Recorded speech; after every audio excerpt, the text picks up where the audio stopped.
NDA की मंगल मिलन बैठक 4 अगस्त को सुबह 9:30 बजे संसद भवन में एनडीए संसदीय दल की मंगल मिलन बैठक होगी। भाजपा संसदीय दल ने लोकसभा और राज्यसभा के सभी सांसदों को बैठक में शामिल होने का आग्रह किया है। बैठक संसद भवन ग्रंथालय के जीएमसी बालयोगी सभागार में आयोजित की जाएगी।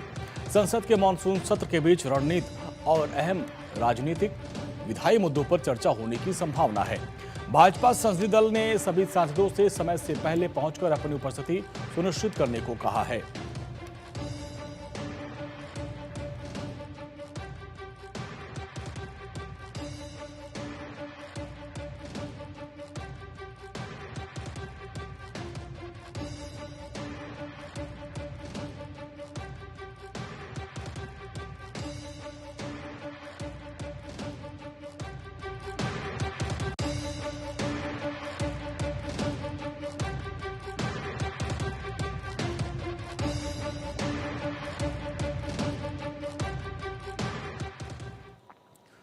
योगी सरकार का चुनावी दांव, कल आएगा अनुपूरक बजट। योगी सरकार 4 अगस्त को विधानसभा के मानसून सत्र में वित्त वर्ष 2026-27 का पहला अनुपूरक बजट पेश करेगी। 25,000 करोड़ रुपए से अधिक के अनुपूरक बजट में चुनाव से पहले कई बड़े घोषणाओं की उम्मीद है।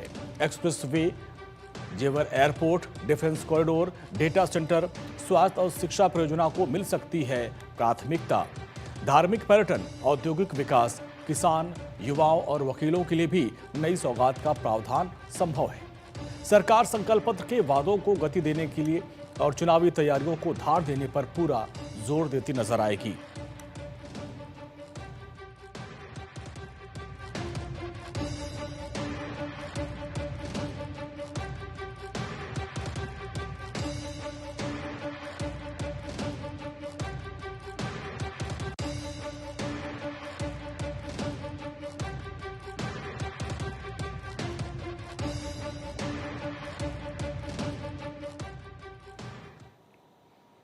एम्स संस्थानों के निकायों के लिए संसद में चुनाव प्रक्रिया शुरू। केंद्रीय मंत्री जेपी नड्डा ने एम्स संस्थानों के निकायों के लिए चुनाव प्रस्ताव सदन में पेश करेंगे। अवंतीपोरा, बठिंडा, भोपाल, गुवाहाटी, विजयपुर और मदुरई एम्स के लिए एक सदस्य चुना जाएगा। एम्स जोधपुर में ही रिक्त पद के लिए भी नए सदस्य के चुनाव की प्रक्रिया शुरू होगी। ये रिक्ति राज्यसभा सदस्य राजेंद्र गहलोत के सेवानिवृत्त होने के बाद हुई है। चुनाव प्रक्रिया एम्स अधिनियम 1956 और संशोधित प्रावधानों के तहत पूरी की जाएगी।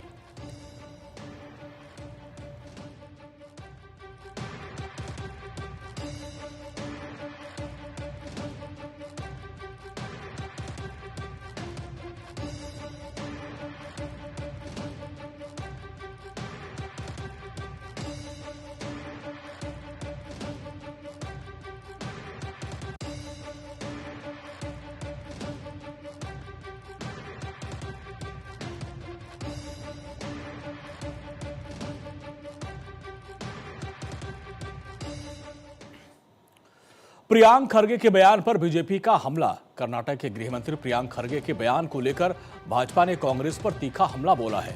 भाजपा ने सोशल मीडिया पर वीडियो साझा कर छात्रों के प्रति बयान को असंवेदनशील बताया। पार्टी ने आरोप लगाया कि कांग्रेस विपक्ष में छात्रों की बात करती है, लेकिन सत्ता में उनका दमन कर रही है। भाजपा ने कहा कि भर्ती अभ्यर्थी को न्याय की बजाय लाठी और जेल की धमकी दी जा रही है। भाजपा ने कांग्रेस पर छात्रों के मुद्दे पर दोहरे रवैये और राजनीतिक अवसरवाद का आरोप लगाया।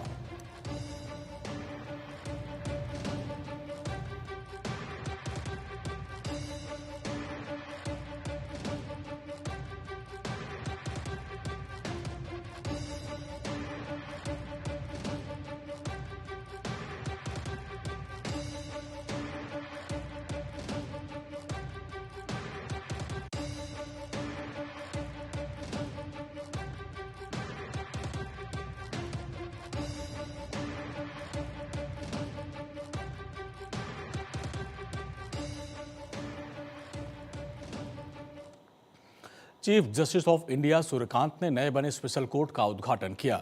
राउजवनी कोर्ट कॉम्प्लेक्स में बने स्पेशल कोर्ट का उद्घाटन किया। स्पेशल कोर्ट का उद्घाटन करने के बाद सीजीआई सूर्यकांत ने कहा कि आज राउजवनी कोर्ट कॉम्प्लेक्स में 16 कोर्ट बनाए गए हैं। उन्होंने कहा कि इन कोर्ट को बनाने का मकसद ये पक्का करना कि मामलों की सुनवाई रोजाना हो, मुकदमे लगातार चलते रहें। सीजेआई ने कहा कि उन्हें पूरा भरोसा है कि अगर न्यायिक अधिकारी बार एसोसिएशन के सदस्य पूरी कोशिश करें तो 1 साल में पूरे हो सकते हैं मुकदमे। ये अपने आप में न्यायिक और कानूनी व्यवस्था के लिए एक बड़ी ऐतिहासिक उपलब्धि होगी।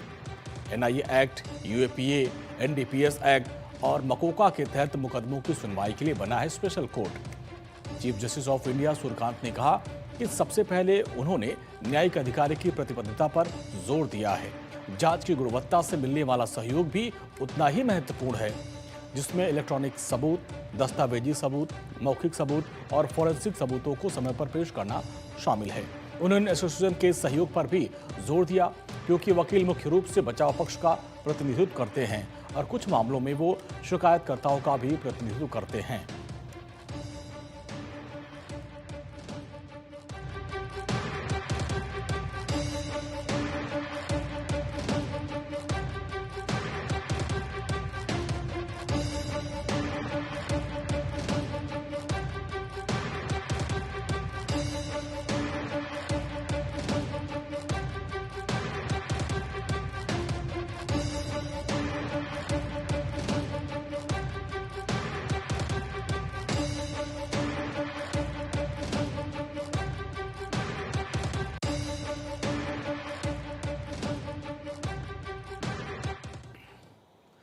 हैदराबाद में 4 से 5 अगस्त को ब्रिक्स एंटी करप्शन बैठक होगी।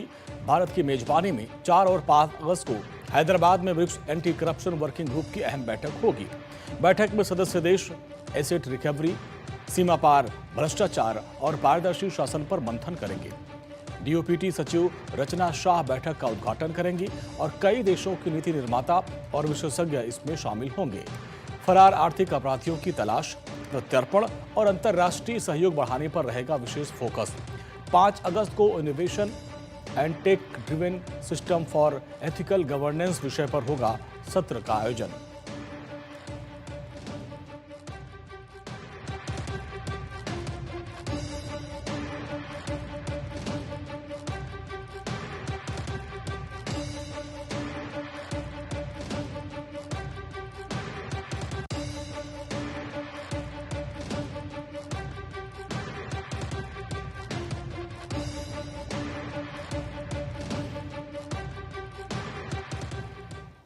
सीबीआई के ट्रैप में फंसे पूर्व एयरपोर्ट डायरेक्टर को सजा।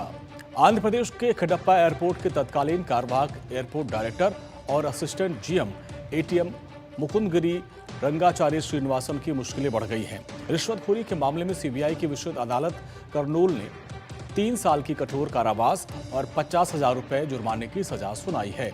सीबीआई के मुताबिक आरोपी ने ठेकेदार के लंबित बिल जल्द पास कराने और उसकी फर्म को ब्लैकलिस्ट न करने के बदले 50,000 रुपए की रिश्वत मांगी थी। सीबीआई ने 2015 में ट्रैप बिछाकर आरोपी को 25,000 रुपए की पहली किस्त लेते रंगे हाथ गिरफ्तार किया था। जांच पूरी होने के बाद 2016 में चार्जशीट दाखिल की गई, जिसके बाद अब कोर्ट ने आरोपी को दोषी ठहराते हुए सजा सुनाई है।